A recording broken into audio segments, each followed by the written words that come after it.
sneaker thing. I was on social media last night. Very interesting as you see black support eroding from Joe Biden. This is connecting with Black America because they love sneakers. They're into sneakers. They love this is a big deal, certainly in the inner city. So when you have Trump roll out his sneaker line, they're like, wait a minute, this is cool. He's reaching them on a level that defies and is above politics. This is one of the frustrating parts about living in a hyper-segregated white supremacist society. White people often fundamentally misunderstand Black people, and yet they are almost always in positions where they get to describe us and our culture authoritatively. The mugshot has breathed new life into the Trump campaign and broadened his appeal to Black Americans. Trump's a gangster, and that means he has cred. But what's crazy is that a study from 2014 found that 75% of white Americans have no Black friends. None. On the other hand, for Black people, it is often necessary for our very survival to have a complex, nuanced, discerning understanding of our white counterparts. I mean, just to navigate the world that many of us live in. My point is that these folks cannot speak for us because they don't know us. Even the sneaker. Welcome to the National Newspaper Publishers Association's Let It Be Known. And we got two distinguished guests we haven't seen in a minute, but we're glad to have them. Nakia Cooper at the Bayou Beat, and of course, Oshia Boyd is with us again from Indianapolis. We appreciate both of you. We got a lot to talk about this morning, just to whet everyone's appetite. Of course, we have the big discussion with Ziggy Marley coming up this morning, but we have some news, Wendy Williams situation. We also are going to talk about that Greer just showed you about the sneakers and Black folks. And a judge on Thursday ruled that a Texas high school was not violating the state's Crown Act by punishing a Black teenager over the length of his dreadlocks. This is just absolutely absurd. But a couple of little personal things. First and foremost, I am so happy this morning. I got a new grandchild. It's Amora, congratulations, and she is absolutely stunning. Absolutely stunning. So looking forward to getting out to the West Coast and picking her up and holding her for the first time. So this is exciting news. The other thing, so I got in my inbox, ladies. The NAACP Image Awards is coming up, and in my inbox, they asked me to vote, to cast my vote. They sent me a whole ballot, and I'm like, send me an invitation. Don't send me a ballot. I'll send you an award. Send you an award. Right. And so I'm looking at, speaking of Oshia, I'm looking at like the news category. And so we're supposed to, NFPA and the NAACP, we're supposed to have this partnership. Greer and I have been working really hard over the last few years. And I got to wait till I see Derek Johnson and Leon Russell. Some furniture going to be moving. Okay. They want me to vote. And they got, for instance, the Best Actor category is Denzel, includes Denzel Washington, and the man with the name that I don't really know, but I love the name Coleman Domingo. I love that name, and so I voted for Denzel. I'm not supposed to tell who I voted for, right? But I did cast some ballots. You know, Beyonce is going to win the album of the year, if for no other reason, because of the Grammy situation. Right? But they got a whole list. It's like 100 different. But it was like, why y'all having me vote on who is getting an NAACP Image Award? Yeah, you need to be in there. You need to be getting an award. I need me an NAACP. That's one thing I don't have. I don't want a Grammy or an Oscar. Not that I would ever deserve one, but I want me an NAACP Image Award. I think Greer and I both should have an NAACP Image Award. What do you say about that, Nakia? I say you deserve that NAACP Image Award. I will boycott if you all do not put Let It Be Known on that ballot. Right? Wait till I see Leon Russell and Derek Johnson. We got to have a conversation. How y'all gonna send Karen Boykinstown, the great Karen Boykinstown sends out these things, and she for some reason decided to include me in the voting this year. Maybe that's a stepping stone. Maybe that's a stepping stone to the next level, which is going to be in a category. So Sweat Is equity. that what it is? maybe, yeah, maybe that's how it works. I'm getting to be like Power 96. He says, I am not watching any award show unless I am nominated. He wants to be nominated for Surviving Freaknik 94. He has Oh, all Lord. the evidence, he says. This guy in the Freaknik, I have no intentions on watching the Freaknik, but I keep thinking Power 96 is going to show up in Freaknik.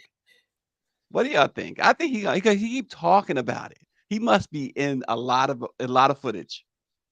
So maybe he's bracing himself because when the wife sees it, she's gonna be like, I never knew. I never knew. Oh gosh, but we do have a great program this morning. We do have Ziggy Marley coming up, but first some seriously sad news that we watched, that we reported on yesterday, and folks are going to be talking about for some time. Wendy Williams, her team has confirmed that the former daytime talk show queen is diagnosed with primary progressive, how do you say that word? Aphasia, Aphasia. Yeah. and frontal temporal dementia, FTD. In a press release, aides to Wendy said that her condition, including aphasia, which of course that is what Bruce Willis Bruce suffers from as Willis. well, is impacted her language and communication abilities, while the dementia has impacted her behavior and cognitive functions. There is a first, let me say this. I know Wendy Williams has caused a lot of folks to be up in arms when she was doing her shows. I mean, she really was the queen of daytime. She had a great radio. I was on her radio show a couple of times when she was at WBLS, and a few years ago, maybe 17, 18, she actually, on her television show, while I wasn't there personally, she featured a series of articles I wrote on her television show. And it was this, somebody says, you on Wendy Williams show? I said, no, I'm not. I turned on, and a big superimposed picture of me was behind Wendy, and she's talking about me. I was like, okay. but nonetheless, there's this clip of this Lifetime. Apparently Wendy ladies helped to produce this Lifetime show about her that's coming up on the 24th and the 25th, tomorrow, Saturday and Sunday. And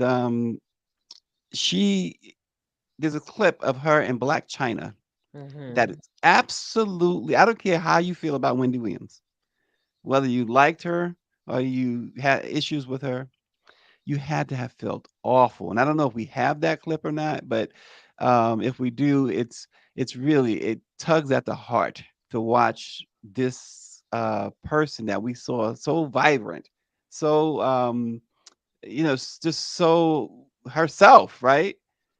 What was your impressions of when you heard this news about Wendy Williams? And if you saw the clip that I'm speaking of, what was your impressions? I haven't seen the clip, but I've been kind of following the news for a while of her medical issues and erratic behavior and all the things people have been saying about her. So this diagnosis makes sense to everything that we've been hearing and seeing. It's really sad to see this happen to anyone. I mean, the first I ever heard of this condition was Bruce Willis, and I'm a big fan of Bruce Willis since Moonlighting days. So that hurt me to hear that about Bruce Willis. Then to hear this about Wendy. I've never been a big Wendy fan, but she's had a huge impact on the culture. She's had a huge impact on the culture, Undeniable. and so just to see and all the things that were said, all the things that were said negatively, it really shows how we feel like we have to be all up in everybody's business, even though Right. she's all up in everybody's business. But there are medical conditions that people are living their real lives in front of us, and everything is not our business initially. You have to give people a chance to process, a chance to understand what's going on with them, with their bodies, and and then we speculate. We have so many negative things that are said when people are really going through serious. I mean, she's battling for her life, Yeah. and all of us deserve some respect to do that privately. Well, Right. Nakia, one of the things that she mentioned in that clip that I was referring to, that she was able to articulate in that clip that I thought was very telling. She mentioned, China mentions to her about love and her husband or whatever, and she says he has no money, and that Yeah. was the only thing she was able to really articulate in Mhm. that clip. He has no money, and I think that's the bottom line as to why we are going to be able to see Wendy Williams in this condition for over 2 nights on Lifetime. Mhm. It's So about the money. yeah, Mhm. one of the Mhm. things that I thought, and people just really and truly, this is how I thought like about a year or so ago when all of this was coming out, because she's so savvy, when they say like crazy like a fox, smart like a fox, I thought initially that she was playing a game to Hmm. shake him out of her pockets, right? To say, Mm. you know what? I'm going to do this. I'm going to walk away from this show because I got to get this loser off of this alimony express, right? And I Mhm. thought, and then she's going to reemerge, right? Like y'all can have this show. I'm gonna come back with a bigger one, a better one after we do the bankruptcy game, the this, that. I really thought that because I didn't want to think anything was wrong with her, right? Because you don't. The negative things that you see people saying, you go down the comments anywhere, people are saying it's karma. Mhm. People are saying, look what she Mhm. did to others. Mhm. People are saying that she doesn't deserve any grace. People have been very harsh about her divorce situation, saying she poked at other Mhm. people publicly about their Mhm. and stuff like But you that. know what, And Nakia? I think that none of that is irrelevant. I mean, like none of It that is irrelevant. But you is know what? I'm hearing you say this, and yet TMZ has like tens of millions of subscribers, yep, right? And they do it every they day, do it all every day. day. Uh-huh. And I think that a lot of us, everybody does it, right? Mhm. She was Hmm. the Mhm. queen because she said what other people were thinking. Yeah, And so we love her and hate her for it at the same time, right? You love her for it, but then you hate her when she does it to your favorite performer or to you or something like that. But we live in this society. I watched the clip. First of all, to see Black China in this different light, right. compassionate, loving, caring, even though I'm pretty sure she is, but you didn't see that personality, right? Hmm. Then you see Wendy vulnerable. You're knowing it has to be real because she's not looking herself. And then she Hmm. said Mm-mm. her name. She said, "My name is Wendy Hunter. That's my real name." Yeah. Remember that? And she said, like, she's dealing with that divorce. And then she said, he has no money. And I think that that man, you wonder where his state is. And then you see Hmm. her son is now a part of this, where she's Hmm. managed to keep him, she always protected his image, right? But he's Hmm. there. I believe that this is Wendy's last stance. I believe Yeah. she's, even with her diminishing capacity, she's telling her story her way on her way out. Or not out, but in her fight, right? Because anybody who's dealt with any loved one, Alzheimer's, dementia, or whatnot, oh, they're there. It Yeah. comes and goes. And I think that she Yeah. said, this is the way that I'm going, just the way that I've always been on air, in Hmm. her truth. I So yeah. I would say this: taking care of someone with dementia or Mhm. Alzheimer's. It's. I saw just a little bit of the challenge. I give my brother. I have a brother named Guy who, he and his wife takes care of, for the most part, my aunt. They do. So you have to be a special person to take care of Yeah. someone with Alzheimer's or dementia. We sat with my aunt just for a half a day. Um, and it was overwhelming for me just to even see her in that state. It was no way Mhm. I could do it. And it wasn't because she was doing the only thing she was doing was sitting there, and she was like not there, but she was there. And that Mhm. itself is what I'm saying, that just bothered me to no end. And we sat there, and I'm thinking, and I went over, and I said, let me try and talk to her, but she had no clue. And it was She's just a shell of herself. heartbreaking. Yeah, and Mhm. right, exactly. And so, um, to be able to do that, to be able to do that is you have to have it's a certain specialness about you to take care of someone like that. And to see Wendy in this state, it makes me wonder who is taking care of her, because Well, people that's what I was going usually to bring been up. around Yeah.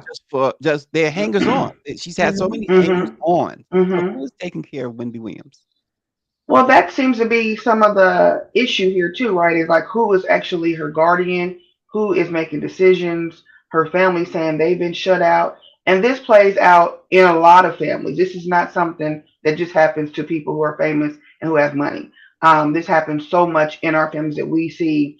We're saying so and so has control, and they're not letting other people make decisions, and they're making all the decisions. So it seems like we don't really know who is Wendy's guardian, how much power she actually has is wielding. Um, and her son is saying something, her sister and her niece are saying another thing. So I'm a little bit concerned about actually her well being. Her well being. We saw for years how Britney Spears was under that conservatorship. So it's just like how and who is actually caring for this woman in the way that she deserves to be cared for, because we all deserve to be cared for and loved, Yeah. especially in a The only situation person where she you're would losing your mental capacity. I think that the only person, honestly, that she probably would or want, like, is her son, because she Hmm. always had that bond. It's not, we Hmm. all have sisters, brothers, cousins, aunts, uncles that for some reason you didn't talk to them when you were up or when you was doing this. I don't know their situation. Hmm. That son was with her every step of the way, and mothers and their children, like, it's not always perfect, but I just know, like, you think about at this point, it's like, who does she want? Even Hmm. Yeah. that, Hmm. in that state, because when Yeah. you're someone with dementia or, and somebody with Alzheimer's, they go back to the old days, they cling on to what they know, and Hmm. anything else can set them off. Yeah. And they do have lucid moments Oh, yeah. where they make great decisions. So hopefully, her son is the guardian and he is taking care of her. Well, again, coming up, our special with Ziggy Marley, talking about One Love, Bob Marley. But first, the Texas judge in Barbers Hill Independent School District, he's agreed with Barbers Hill Independent School District. I just don't see how, when there's a Crown Act in place, it was in place before his situation, Nakia, Darryl George, 18 years old, his hairstyle, an issue, suspended all year long, and the judge yesterday upheld the suspensions. The judge sided with the school district. How is that possible? It hits close to home because I am in Houston, Texas, so we're very close to right there. And I hate to say this is going to be a powerful statement. I think they're trying to kill him, and they're trying to kill him in so many different ways. And because killing him, I mean, like, not like physically kill him, but trust me, His spirit. you're killing his spirit. You're killing his future. You're killing everything. His dreadlocks. Everybody is not going to walk around with a tapered fade, okay? Because is that what they're saying? They're generalizing. That's what you do. It's religious, it's cultural, it's tradition. This is who we are. And I'm pleading now at this point for his mother, his father, Dr. Candace Matthews. I love you, sister. It's time to take him out of that school, because he is not a Hmm. martyr. Hmm. Not a martyr. No. Don't make a martyr out of him. Let's let him. This is affecting his mental health. Ron Reynolds, Yes. love you, brother. Take him out of that school. He cannot sit in that classroom. I see Jolanda Jones. Take him out of that school. I understand what we have to do. We have to take a stand. He doesn't have to be there, subjected to this every day, day in, day out, sitting on that hard bench, eating cold sandwiches, as he said, not allowed for hot food. He's being punished as if he is a child who broke a law. He is being punished as if he's a child with behavioral problems. He is somewhere a child with meticulous locks up, meticulously. They're neat, everything. They're not hanging down, which he should have the right to do that. And they're saying, because you are Black, because you are unique and because you don't fit into this book that we created with this language we created that says we are against you, we are racist, and it's time for us to vote these people out of office, flood the school boards, meetings. You can get that superintendent and everybody else out of there if we use our voices right now to vote this time, next year, the next year after that. Please take him out. It doesn't even matter. It doesn't even matter if they're neat and all. I mean, because what they're saying is it doesn't matter. Nothing matters as long as you have this style. And what has also surprised me is when I read the rule is that he can't eat if he were to let them down because they will go below the collar. That's the problem. That's even stricter than the military. I was in the Army Reserves. You could have your hair up as long as it didn't come below the collar. As it was up, you were fine. It didn't matter how far it came when you were out of uniform. So that's even stricter than the actual military, which is baffling to me. I don't know what the lesson they're trying to teach with the hair is. What difference does this really make in the real world? Right. There are people who have locks in the real world. There was a dress code a long time ago that said what you could and couldn't wear. Well, when Mark Zuckerberg decided to wear a sweatshirt every day, that changed. We have changed dress codes over and over again. We've seen respectability politics really means absolutely nothing when it comes to Black people. It does not matter how we wear our hair. It does not matter how we dress. You will like us or you won't like us, regardless of what we do. So how is this impacting his education? When this young man comes to school, he's coming to school every day just to be mistreated. That's right. You were talking about he's not a martyr. No, he's not a martyr, but what is this doing to his psyche? Like, these grown people, these adults do not care about what this is doing to this young man's psyche, how much trauma they're imposing on him on a daily basis just to do what? Make an example, make a statement. They're putting him in harm's way every single day. Every day. He wakes up. He wakes up dreading going to school. I just cannot even imagine what he's dealing with and then what he's going to have to deal with in the years to come. He's going to need counseling. He's definitely going to need counseling just to deal with what he was. I mean, I can't believe these adults are okay with this and they're treating a baby. To these grown people, he is a baby. You are treating a baby in this way because what's the real reason? You just want to have control and power. Is it an ego thing? Just want to win. Yep. It's sickening. It's really at this point, it's sickening. I mean, it may It's have been sickening. where, I agree. Being appellate. Sometimes we know that. Well, Representative Reynolds, you understand? I know the judge has to direct. Yeah, they need to take him out. Take him and put him in someplace else. He has to get out of there. If we could have heard what she said, but too long. 100% right in my view that you got to take him out, and you may have wanted to do that a long time ago, back in August when this happened, recognizing that they were not going to relent. The fact that they went all the way to court, and as Power 96 brought out earlier, he said Judge Kane is the name of he called him a Klan judge, by the way, but he said he made up his mind before the trial started. And the same school district in 2020, Nakia, did this to two other Black boys. So this is a pattern. I tend to agree with Power 96 that this judge made up his mind before hearing a piece of evidence. And because look, the law is the law. The judge is supposed to follow the law. And he's saying that he's claiming that their policy does not violate the law. That's exactly what the law says, though. That the Crown he said Act, they needed to rewrite it and put in some extra little clause about something that they didn't put something in about the land. Right. That's not what judges are supposed to do. Yeah. Now, is this a charter school or is this regular public schools at a charter school? I was a little confused by the name. School. Yeah, it's Garberville ISD. It's independent school district. Okay. Yes. Mm-hmm. And so this is what we have.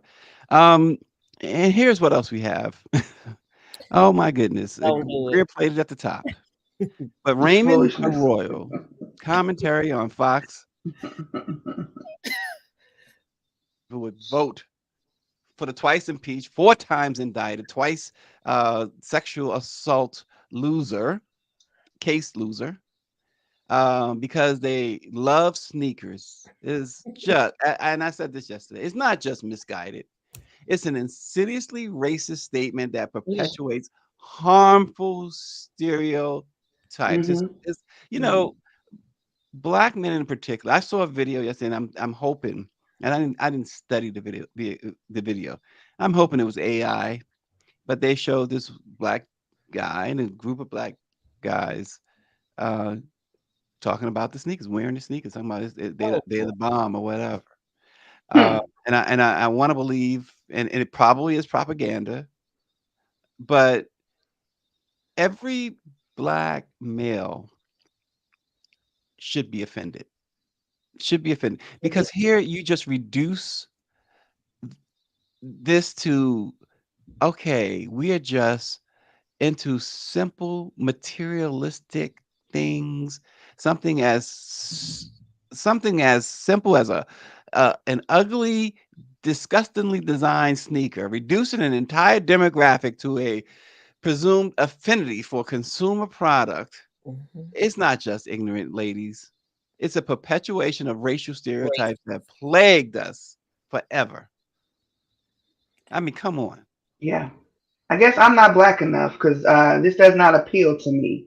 So it's ridiculous that someone would say this. And it's ridiculous that people are always speaking for black people and they do not know us. They have no clue who we are. But yet, time and time again, speaking for us and how um, we would vote for Trump because based on these very superficial, as if we don't have a brain, as if we don't think, as if we're not never deep, as if we don't really have issues that we care about. Um, it's just very offensive, as you said, and it's very ridiculous. Like you have to laugh because it's so ridiculous. What did Whitley Gilbert say on the cop? You just have to laugh. Like you can't help but laugh because it's so freaking ridiculous. But at the same time, it's so harmful. It's so very harmful, and it's insidious because they know what they're doing. Yeah. They know what they're doing. It's done on purpose. Yeah. I have to ask, are there any black people working in that Fox News building? Because if you are, They are. They are. They need They to are. walk out of there No, because they're not because you they've been are ingrained. These are the black folks that work at Fox News. They are of the mindset of a Clarence Thomas. They're of the mindset of a Tim Scott. this These are little the type guy of black right folks here, that this should be over little at Fox News. pipsqueak, this little Pee Wee Herman, like you, if we want to do a in honor of Wendy Williams, right? I'm gonna say this Pee Wee Herman looking little pipsqueak, overly animated, talking BS out of the side of his face, and he is analyzing an entire race of people with a $299 or $399 gold sneaker, and he is saying how much we connect and how genius Trump is for this. Does look like Pee Wee Herman, by the way. Oh yeah, He really does. with the blush and all of that. So I'm telling you that this buffoon, okay, is actually sitting up here and is allowed to come on week after week and say the most reprehensible, heinous things, racist things ever about a race of And they get more energy and fodder from people like a Tim Scott, who is he is trying hard to take the throne as the worst black man in American history. And I mean, he's another one that is just so delusional and so smitten with this power. He's essentially in blackface. He's not even a black man anymore. He's in blackface and willing to just grovel. Literally, we've seen him grovel at the feet of Donald Trump. You just want to lock some of them up in the room and play Public Enemy for them all day long, okay? Because some people need to be reshaped, I'm telling you, you need to fight the power. You need to put it on repeat and rewind every time he says somebody Elvis and speaking of Public Enemy, right? What's going on really, right? A fear of a black planet. Yeah. That's what's really going on. Look at Ron DeSantis. More than Public Enemy, we need to have a whole history lesson. We need to take it all the way back because this is ridiculous stuff we're dealing with. I mean, this is I can't even I can't even verbalize the disgust I have for certain people who are kinfolk, skinfolk, but not kinfolk, because they do more damage. They do more damage to those of us who are actually trying to um, dismantle white supremacy, It's just because they say the things that white people can't say or used to not be able to say in public, but now they say the things and they make it seem okay. And it's like, oh yeah, see, that black person said it, so therefore it's okay. Even though you have 99 other black folks saying no, it's not true, you get that one that says it, so everyone runs with that. And they're doing more harm. They Chris they show say years ago, he would say black people, we would take 2 steps forward and we would take 55 steps back, like we're going here. Where is here? And it was a little skit. That's what they're doing. They keep setting wow. us back from wherever we're trying to get to. We'll never get it when we have people who are not our kinfolk and and share the same skin. that right there. I mean, they need to. They say they, you know how they used to say black people need to go back to Africa or whatever, as if black people didn't build this country right here. But it's those people who need to leave, Mm, and they need to take their Tim Scotts with them. They need to take their Clarence Thomases with them. The Candace Owens. Candace Owens had the audacity, and she does. Obviously, it's a grift for it's a big it's a time grip. grift It's for all a her, you know. grip. It's a But grip. It's money and power. she had the audacity to call District Attorney Fonnie Willis a ghetto superstar. Oh, The audacity.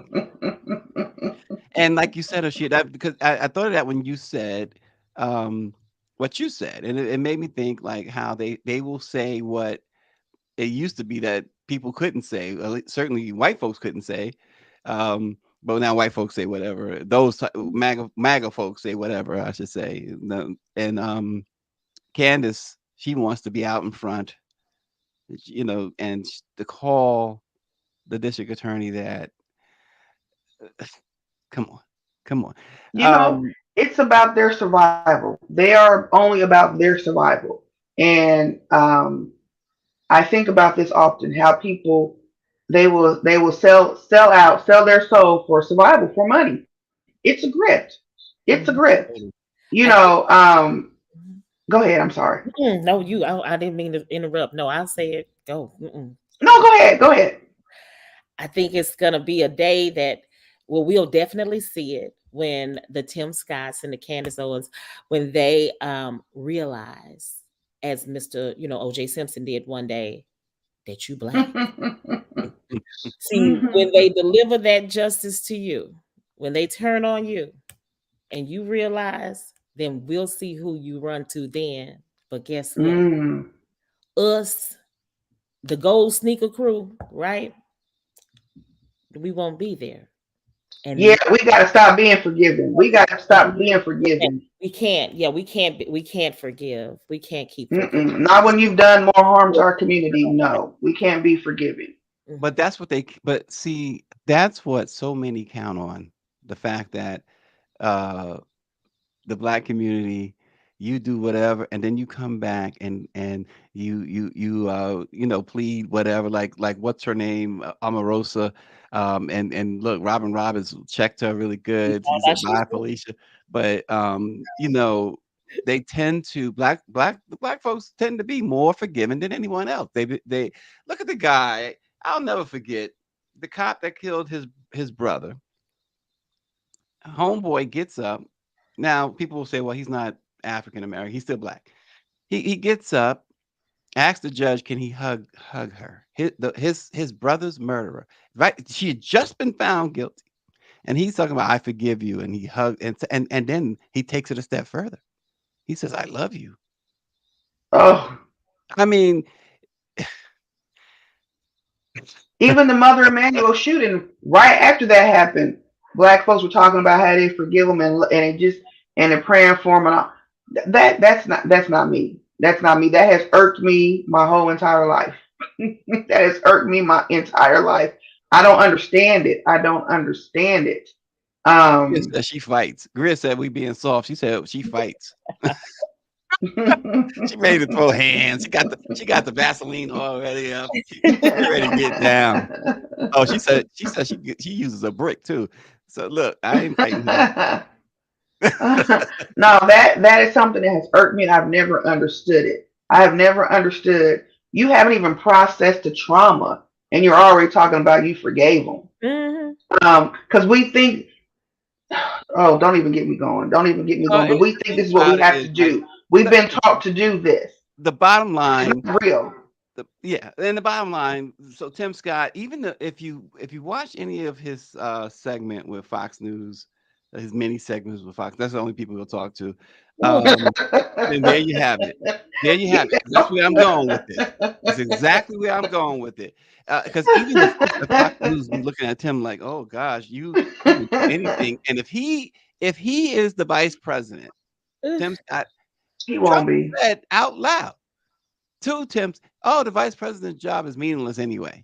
Trump said that, and have no power. And if he's the vice president, if Trump actually wins and Tim Scott is his vice president, here's how that White House is going to look. Tim Scott will be wearing black and white every day, with some white gloves. I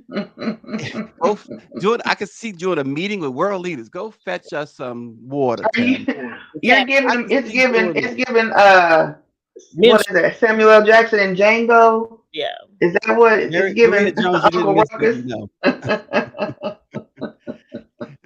Maria Jones just checked in and said, did I miss Ziggy? No, you did not. We're coming up on Ziggy Marley. But that's Tim Scott's and he would have no problem with that. Go, hey, my toilet is backed up, Tim. Tim will say, "Oh, let me call mate." No, why don't you take care of that, Tim? That would be him and Trump. Yeah. That's how Tim presents. That's how he presents, though. Is we sick today, boss? Is we sick, boss? Right. I'm gonna rub some rheumatiz oil on your boss. Yeah. Right. That's exactly how he presents. He does not present as somebody who would be any different. So that's Tim Scott. I won't disagree. Oh Lord. Oh gosh. Woo, y'all on one this morning. Oh gosh. Lashia and Nakia, we really appreciate you guys joining us this morning. First, he changed music, and then he changed the world. Yes, we're talking Bob Marley and One Love, and everyone is talking about it.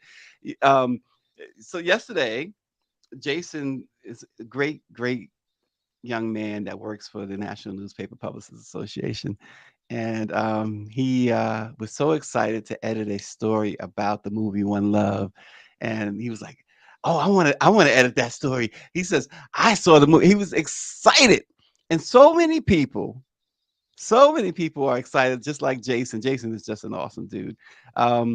But so many people are excited about it. And so today we have the late icon's son, Ziggy Marley, joining us. And I tell you, it is absolutely fantastic talking to him. We had him on a few years ago, and he was so much fun. And he repeated that again this time. But joining us to talk about Bob Marley, One Love, and give us all the insight and what really went down is the one and only Ziggy Marley.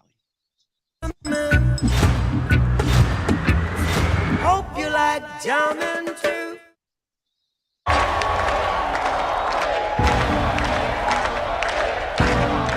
Oh, you want to start? From the beginning. Reggae is a people music. People coming together. Ooh, yeah.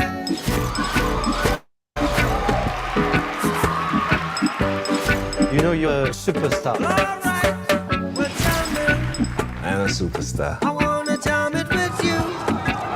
And say no vow. We can do it anyhow. Jam until the jam is through. There's a war going on. We're jamming. You can't separate the music and the message. 'Cause every day we pay the price. And what is the message? Sacrifice. Peace, Oh, life is worth much more than gold.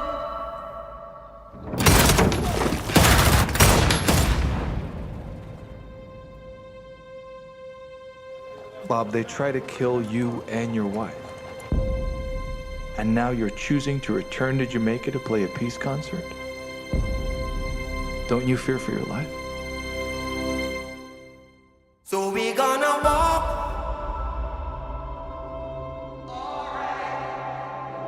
through the roads of creation.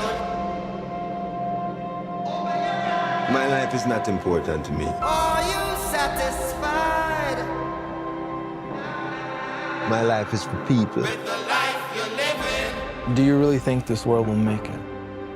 Yes. There's no other way. Exodus, That's the source of your strength. we know where we're from.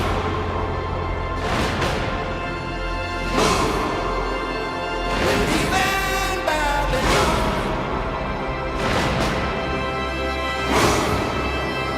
We're going to our fatherland.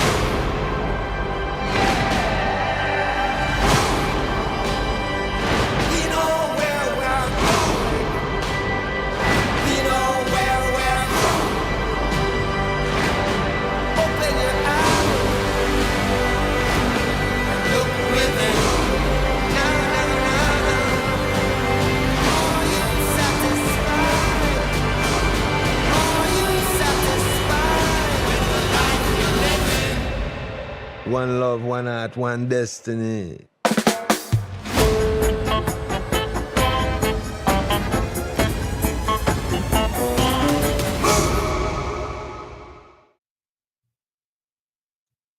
Welcome to the National Newspaper Publicists Association's Let It Be Known. We are honored to have a multi-talented artist, musician, and cultural icon with us today who needs no introduction but deserves all the accolades. He is a Grammy-winning musician, a passionate advocate for social change. He's also the 2020 Black Press Global Icon Award recipient and the eldest son of the legendary reggae icon Bob Marley. Please join me in welcoming the man who played a pivotal role in bringing his father's life to the big screen with the recently released Bob Marley, One Love. It's a pleasure to have with us the one and only Ziggy Marley. Ziggy, welcome back to the Black Press. Yeah, man, good to be forward, good to be here. It's good to have you, and we're gonna jump right into it because when you was doing this movie, you had to obviously choose the right partners. You mentioned in other discussions that finding the right people to work with for this particular movie was crucial. What qualities or characteristics were you seeking in the collaborators to ensure they respected the culture, the authenticity that you wanted to convey in your father's story? Yeah, well, we're looking for people who not run by ego or not, we're looking for humble people, really. Humble people who can work in a community with a community effort. That was the key, I think, because it needed to be something that we have a voice in, and that nobody could say, it's my thing or it's her, whoever thinks. So yeah, the humbleness and the idea of a community working together, that those were the traits that was very important for this project. Yeah, absolutely. And there's a lot of things in this film that surprised. I'm gonna say it surprised me. Right. I didn't know. I should say, perhaps better way of phrasing it is I didn't know. For instance, the your father being shot or shot at, the family being threatened in the way it was threatened. How was he able to keep it together? Because um, this was we remember him as a very strong man among so many other things we remember about your father. Yeah. Well, I mean, it must have, this is something that we try to explore, and that even while working on this film, it made me think about it. Was like,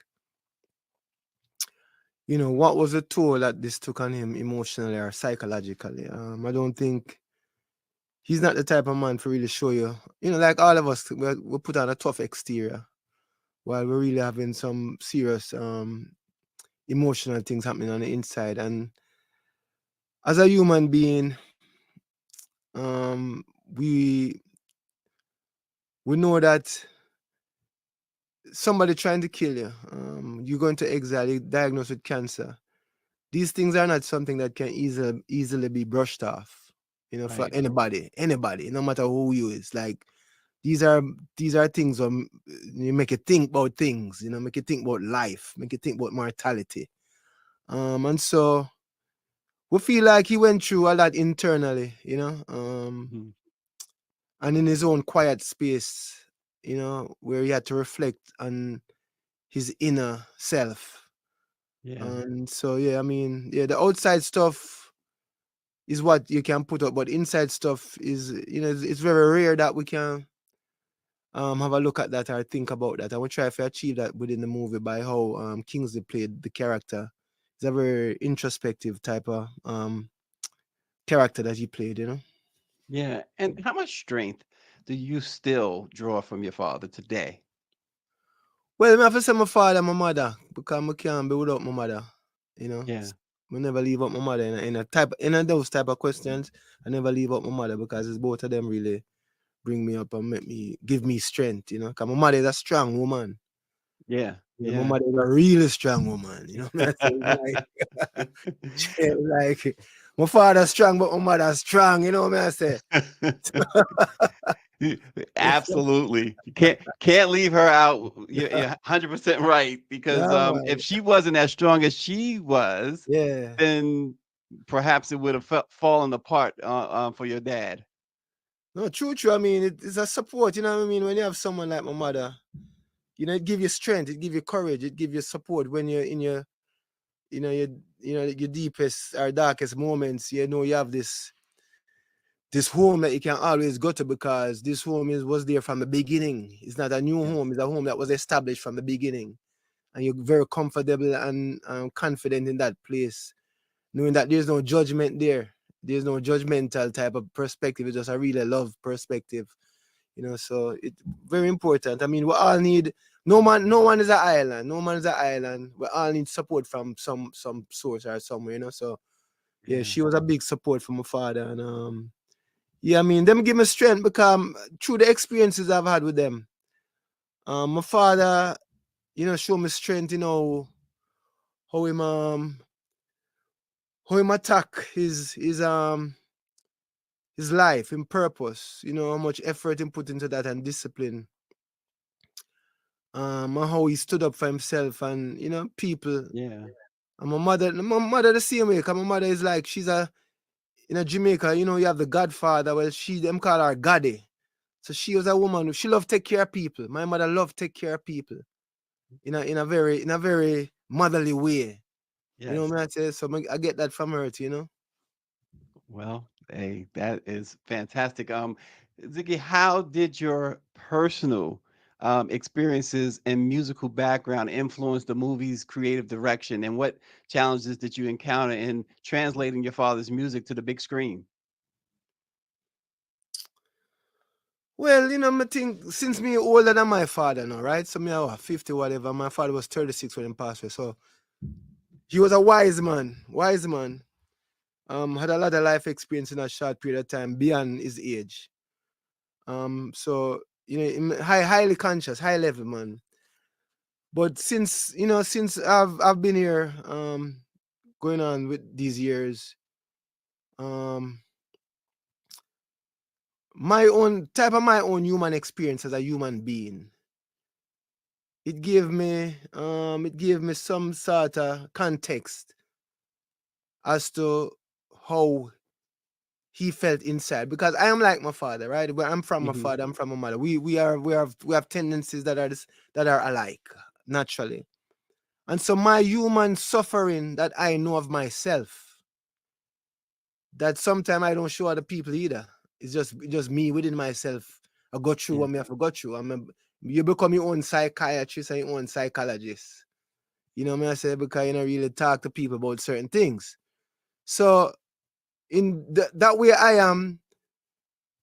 I use that context to figure out, well, what my father was going on inside too. You know what I say? Like what kind of, because we have the same kind of thing where we don't really, a lot of men have that. We don't show emotions on the outside.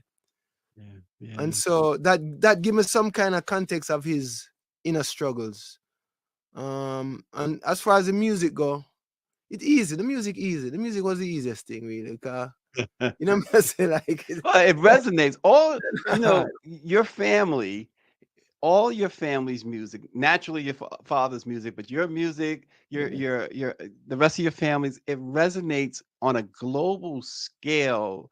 Ziggy Marley, why do you suppose that is? And we're again talking about the movie, the fantastic movie Bob Marley One Love with Ziggy Marley. But why is that? With what is it about the Marley family when people hear that music? We know it's the Marley family, number one, but it resonates globally.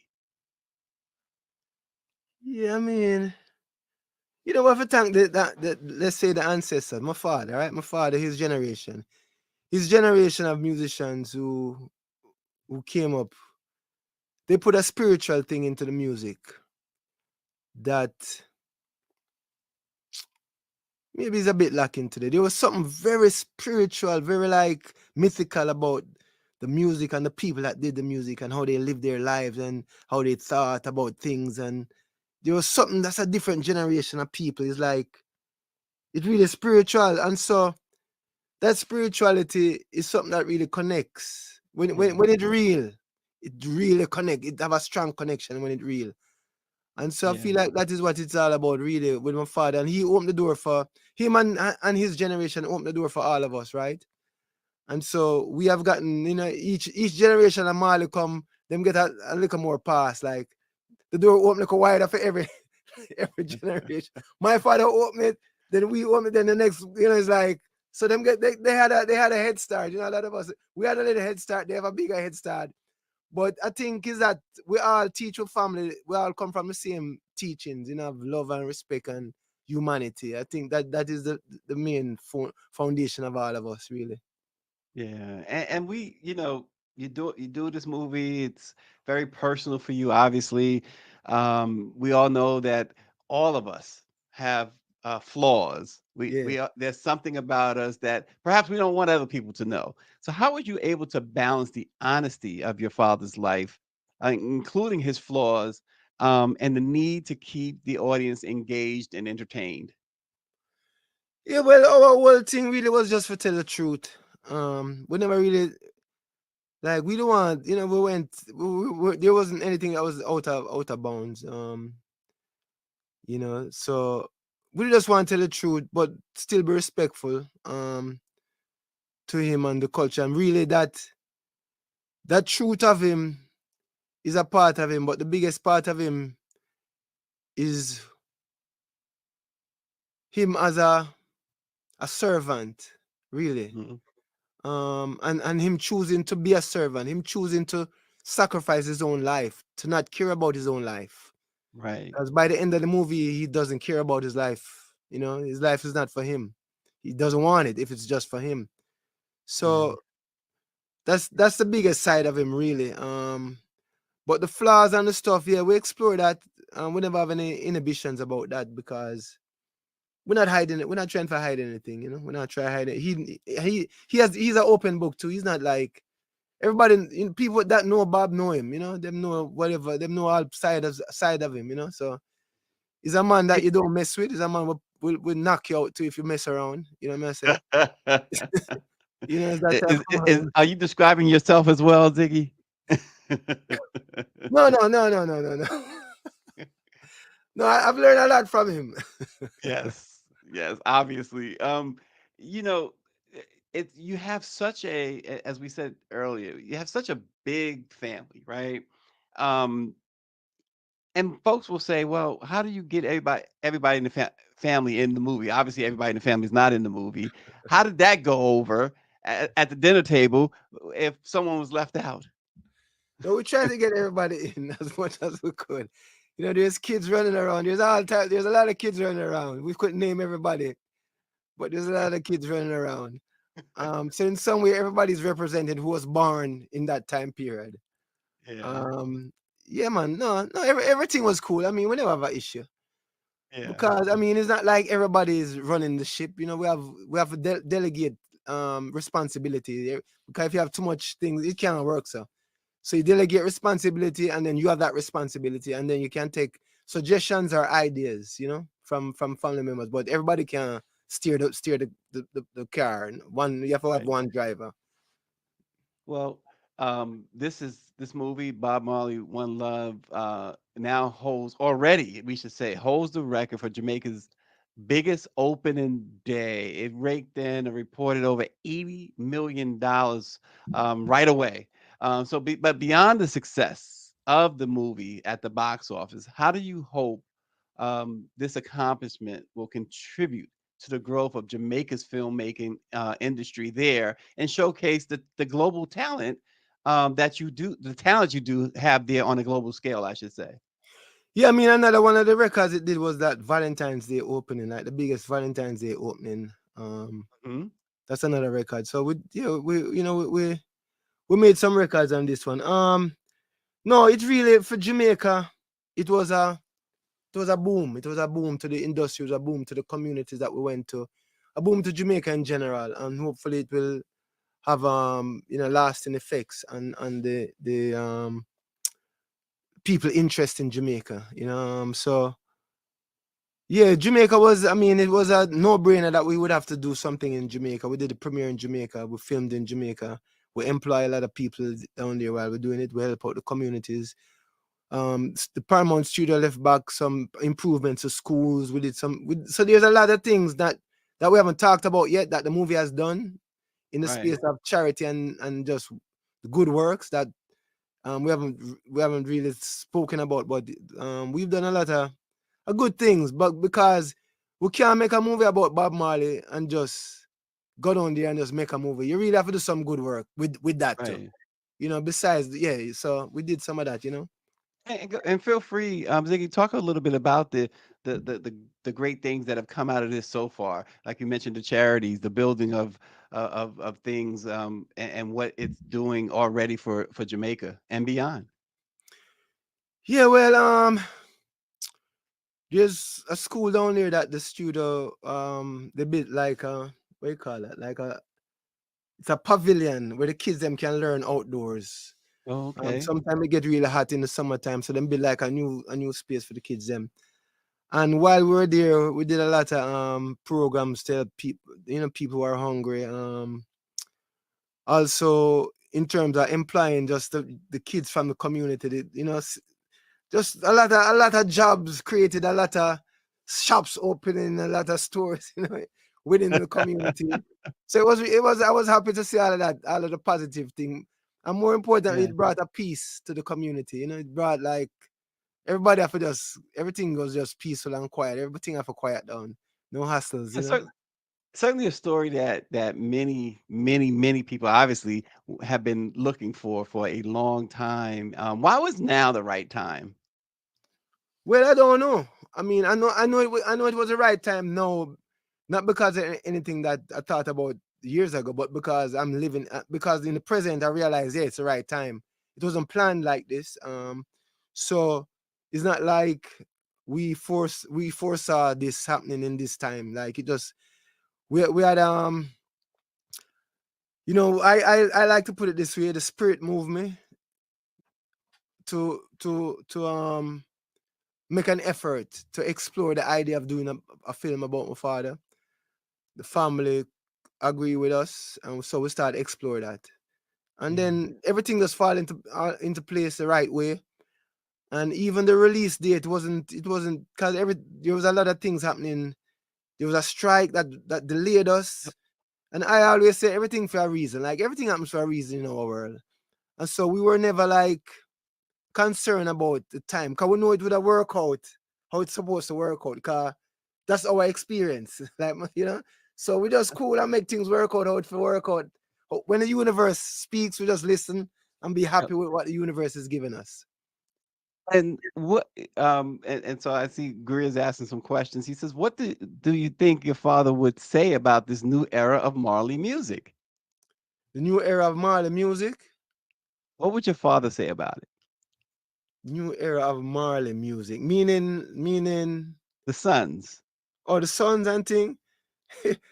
Yeah, I mean, yeah, man. That is like when we sing conscious music. I remember when I was young, I wrote this love song. And he didn't like it so much. He was like, "What you sing about?" Even though he writes a lot of love songs himself. Right. Yeah. But how did that make you feel? He's like, no, no, no. It never made me feel anyway. I was like, all right, cool, whatever, daddy. Well, is there a sense of needing to continue his legacy of spiritual music? Well, it is in us because it's not, it's a part of who we are. Really, it's not just something that we're taking up because he did it. Yeah. Cause then it wouldn't be you just like it wouldn't be real. So you have to really have that inside of you. So we have that inside of we, and so that's the only reason why I would do it. Cause I couldn't do it any other way unless it's something real in me. Right. And so it's a part of the legacy, but it's a legacy it's really a spiritual legacy that goes back thousands of years if you check it out, where during the days of, you can go back to biblical days where there was somebody there telling people, hey, this is how this is the way you live. This is, there was musicians 1,000 years ago singing things. So we come from a spiritual lineage of artists who throughout the centuries have been inspired to bring forth consciousness to the people in whichever way we can. So it's not new, but the legacy is a big legacy, it's a long legacy, it's a spiritual one, and it comes from the Almighty, And the film obviously one love, unity, humanity. In today's world, though, why do you think that message is crucial, and how do you hope it resonates with audience on a deeper level?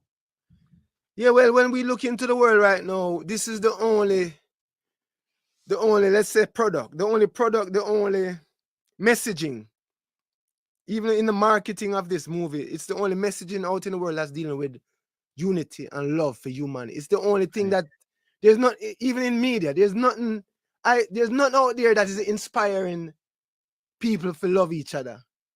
No, not politics, not religion, not culture. Nothing is out there that is doing what this film is doing, both in its filming and in its marketing and the message of one love.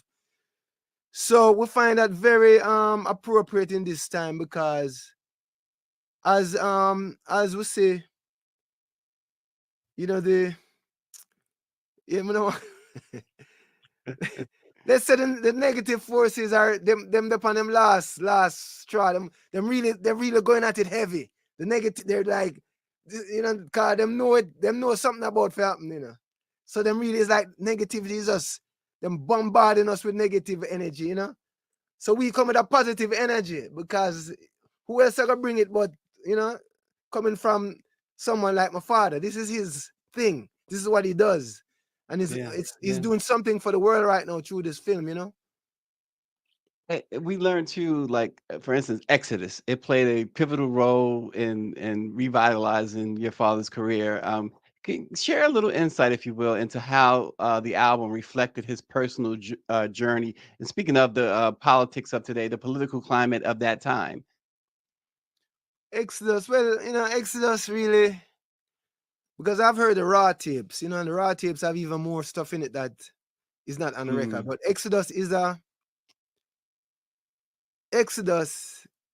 to me is evidence of like a man that living in different worlds, It's like, it's a man where him consciousness is in this world, but he's also in the spiritual space. And it showed me that, for me personally, as an artist, it give me courage for do what me want to do. And not try and do what other people do, I try and live up to anything. Just feel what you feel, and put your best effort forward in that. Because that is what Exodus is. It's like it's a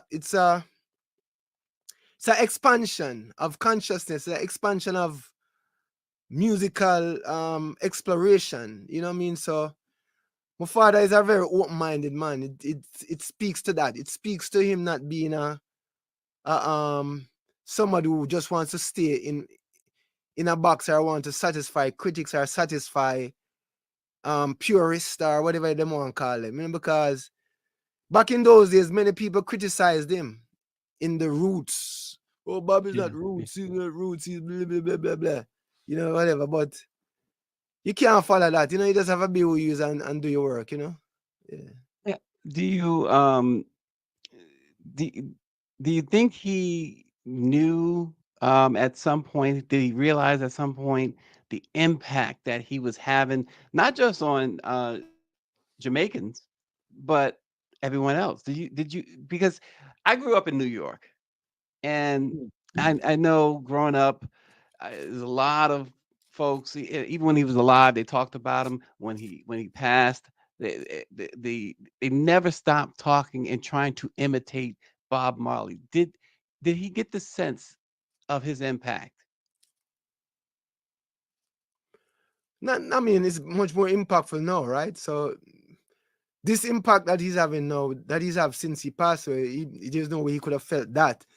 But I don't think he really care about the idea of like how big, how does he know how whatever impact he had. I mean, or you know, he's a man, he's a man who deal with not look for glory. It's not about glorifying himself, you know. And so it was all about Rastafari, really. And Yeah. so it's not like say his impact is not his impact, it's Rastafari impact. He would have say, like, it's not about him, a Rastafari impact the thing, not him, you know what I say? Right. So yeah, I think that feel like that's the way I'm gonna answer you. So I'm gonna give the same answer. I got you. And we got a couple more minutes with Ziggy Marley. The movie again is Bob Marley, One Love. You got to check it out. It depicts your father's capacity for forgiveness, even toward those who harmed him. How do you think this aspect of his character influenced his approach to promoting peace? Yeah, listen, it's not my father is not a vengeful man, right? And him have songs where him say, not the brothers, but the one who set them up. So he's not looking on the guy that did this. He's looking on the guy that tell him to do it. That's the whole system that Right. caused that to happen. So he's looking on a bigger picture. So you know what I say? So, but then again, you have to remember, you know, say him forgive, you know. Yes. But my father still him have it's like one of them man. It's like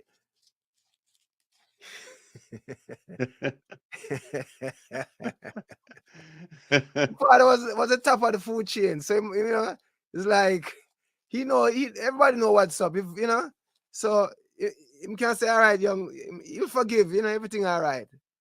You know, but him still have an edge if him need an edge, you know. There you go.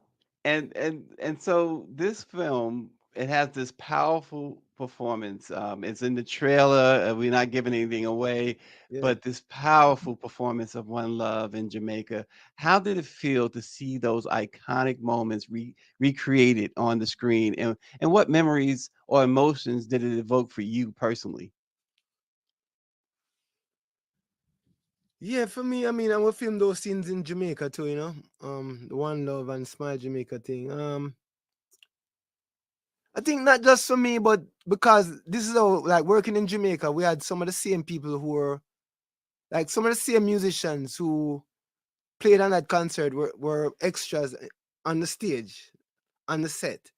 It was such a, what you call it, symbiotic. There was so much crossing of the real people and the film. There was, you know, Family Man's son, the bass player, his son played him.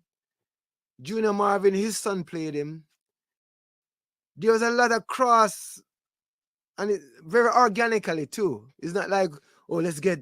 It just worked out that way where the son of people who knew my father were in the movie, as extras on stage doing stuff, and it felt so. It felt right. It felt like Okay. the right way. The right way. You know, it felt like the right way. It was happening. This film was being made the right way because it had a connection to the people and to the real people. So that's what being in Jamaica and filming in Jamaica felt like. It felt like this was a real thing, you know, like you're Yeah. feeling that energy. And finally, Ziggy, when folks go to see this movie, and I'm sure many more are going to go see it, if they come away from this movie with one thing and one thing only, what would you want that one thing to be? Well, the one thing is emotion, but the kind of emotion is up to people. Because we laugh, some people cry. You know, it's just feel that emotion. It's just an emotion that you have to do with that emotion what you will with it. You know, but I would say I will generalize and say I want them to feel emotion. I want them to feel something inside of them when them come out of this movie. What that is, I cannot define it. It depends on your own experiences and your own feelings and stuff like that. But, you know, it's going to be a call to action. It's going to be nostalgia. It's going to be sorrow. It's going to be joy. There's a lot of emotions in this film that people can get out of it. But yeah, I mean, in generally, the one love theme is what we want. What we would say we would like to push in terms of our messaging would be that one love theme. And hopefully people come out of that and say, my father struggled for bring people together. And how important that struggle is, and that we should try to live up to that struggle in today's world. Bring people together. And the more we're together, the better it is for everyone. All this division, hate, and all of this stuff is no good for no one. It's only good for the man who want power. Only the guy that want power is all of this division and hate good for. It's not good for the people at all. You know, so we have to realize that. You know, we have to realize that, man. You know. Is there an artist other than In the Family? Is there an artist that sort of reminds you of your father or sort of like your father? Is there an artist today? No, I don't know about it. But we don't need it. I don't need that either. We don't need that. We're not looking for that. We don't need it. Yeah. Like, you know, my father is my father, and then, you know, I mean, you know, you have Jesus Christ, you have Martin Luther King, you have Gandhi, you have Malcolm X, it's a whole heap of us. So we don't have to try to be like the next one. We just have to do our role. We have to do what we are here to do. Not to think about what somebody else did, but what we are here. Every little bit counts. You know, even if you do a little bit, it still counts. If that's what you're here to do, I might not be the biggest or the whatever, but I'm doing my part. And that is what really counts, you know. So it's not watching somebody else or trying to, you know, be like, it's just doing your part. And that is gratifying enough to me, you know. Absolutely. I really appreciate you. And one last quick thing before we let you go. I know you got some performances coming up. Is it going to be a full tour? Could you give us a little bit about that? What you're doing next? Yeah, we have some shows coming up, you know. It's at 9/20. Australia, some stuff in America, but okay. Yeah, no, nothing. Just some people, yeah, man. We people will see us out there sometime, you know. All right, okay. Ziggy Marley, the one and only Ziggy Marley. We really appreciate you joining the Black Press today to talk about this fantastic movie, this great the legacy of Bob Marley and Rita Marley as well. We don't want to forget Rita Marley as well and her contributions. Thanks so much, and thank you all for tuning in. We'll look for you at the movie theaters. Bob Marley, One Love. Check it out. Thanks for watching. People know Bob Marley's music everywhere, all around the world. But Bob was more than just a musician. This movie brings to the world a Bob Marley that not a lot of people know. From the day I born, I never know so much struggle. We tell the story of Bob's life, his music, and his connection with the people. It was a tremendous honor to help share Bob's story, to have the backing of the family. It was really a blessing. All the family is glad to be part of this. You tell different sides of Bob. Everybody here know the culture, know the vibe. It's a very communal endeavor. One love, one heart, one destiny. My father was a messenger of peace and love. Reggae is a people music. People coming together. At that time, Jamaica was a war zone between two political sides, and so Bob's message became the answer to violence and strife. You can't separate the music and the message. And what is the message? Peace. So we gonna Right now, the world really need a love that's in the music. Bob is such a unifying figure, and he's creating a revolution of love. Reggae music coming to unify the people. When we auditioned and I saw Kingsley, he was just in a different level. He represent my father very well. And it was not just Bob the legend or Bob the artist or Bob the singer, but the human side and the emotional side. My life is not important to me. My life is for people. The process of trying to get to know Bob and trying to convey the magnetism of his charisma, it's been life-changing for sure. No guns can stop this message. I want the world to change. And that time is now. movement of the people.